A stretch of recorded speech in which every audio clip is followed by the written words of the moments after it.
What is the name of the guy I forgot his name? His name's Dan Pizzuta. So Dan Pizzuta, the 33rd team. Right. He ranks every week. He updates his rankings of all 32 quarterbacks.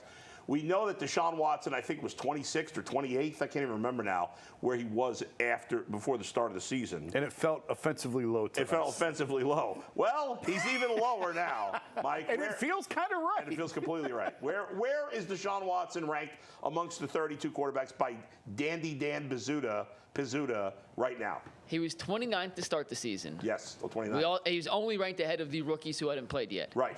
After week 1, Steve, let's see the rankings.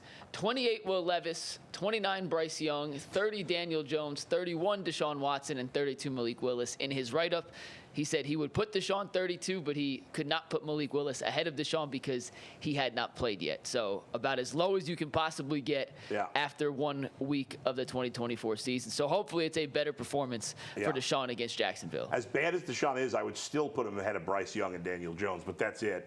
But it just shows what he and many others think about Deshaun right now. Hey, listen, it's not what people think about you. It's just about what it is on your gameplay, man. Every single day you got an opportunity to either go put something on film and put something on tape.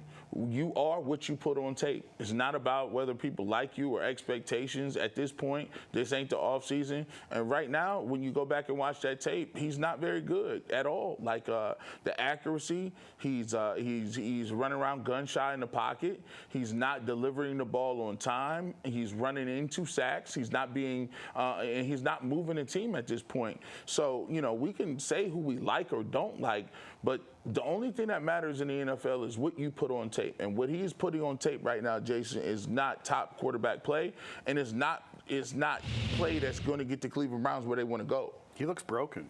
He looks broken after everything that's gone on the last couple of years. Obviously, another new allegation this week. Hasn't played well. We talked about it on Monday's show that he's holding the ball too long. He had plenty of time to throw on the aggregate, on the whole. His line gave him plenty of time last week. He wasn't seeing guys who were open. He was throwing the ball 7 yards out of bounds. He's completing passes to CeeDee Lamb down the sidelines. It's not even close to good enough to even be an average. It was just very alarming and jarring, given the injury that he's coming off, the shoulder that's, frankly, we don't have a lot of history with the quarterback trying to come back from the injury that he's had. And it very well may be that his shoulder's shot. Like, that very well might be the answer. And not to be an alarmist on this, but he's playing for his career over the course of the next month. We have really rarely seen anything like this. This guy, for 4 years in Houston, was one of the best quarterbacks in football. Yeah. No matter how you slice it. The consensus was that he was one of the best quarterbacks in football, maybe the second best quarterback in football at one point. And now he looks unplayable. Now, there's still time, believe it or not. It feels terrible. It feels impossible. There is time for him to turn it around. He's going to get at least a few more games, I would think. But I can't remember. Like, I know Carson Wentz was on his way to an MVP season with the Eagles. He got hurt. He got replaced by Nick Foles, and he's never been the same guy since. But he wasn't as good as Deshaun Watson. No. I don't know that we've ever seen a player this young in their career go from Pro Bowl caliber to unstartable this quickly. And a lot of people just want to see, Jason said it, he's fighting for his career, but that's not hyperbole, man.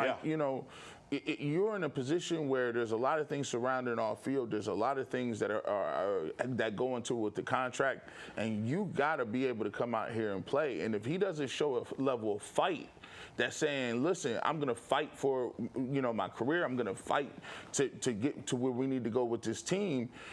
We just want to see that energy level kick up, and so your team can buy into what you're doing. Yeah. Guys, obviously Deshaun Watson has to bounce back in a big way in this second game. Besides Deshaun Watson, who do you think needs to bounce back the most for the Browns to have success? Jason, why don't we start with you here? Myles Garrett. I don't know that he necessarily needs to bounce back, but I think he needs to have a really impactful presence. There was times where he was double and triple teamed last week. There was times where he was manned up one-on-one in blocking schemes, and it just feels like he needs to. We've talked about it on the show multiple times. A lot of his best numbers come in September. Obviously, you want to see those in November and December, but right now this team needs a lift. And to me, he's the best player on this team. so he needs to play like it on Sunday. And again, I don't know that he played poorly against Dallas, but they need a big effort out of him this week. Gee. I'm going to go off the page a little bit. Coach Kevin Stefanski, you call in plays now. You and Ken Dorsey have gotten together with this brand new offense. We didn't see that offense. We didn't see the RPOs and the motions and all the good stuff in the vertical passing game you promised. And one thing that I'm most disappointed in is the simple fact that you did not run the football enough. You did not establish a run. And I get the fact that you were down, and when you get down, you're going to have to throw the football more. But the Browns need to get back to being more intentional about running the football. And if you're Jerome Ford and they give you an opportunity to get the football, it's okay to take 3 yards. It's okay to take 3 yards and don't hit a home run. The Browns are not good enough to drop back and be in 5 wide and throw the ball 50 times a game. They got to establish a run and an identity up front. You still got Batonio, you still got Taylor, you got DeJuan Jones, who's bigger than the continent over there. Let's run the football, man. You guys with good answers, but the wrong answers. The right answer is Jeremiah Owusu-Koramoah.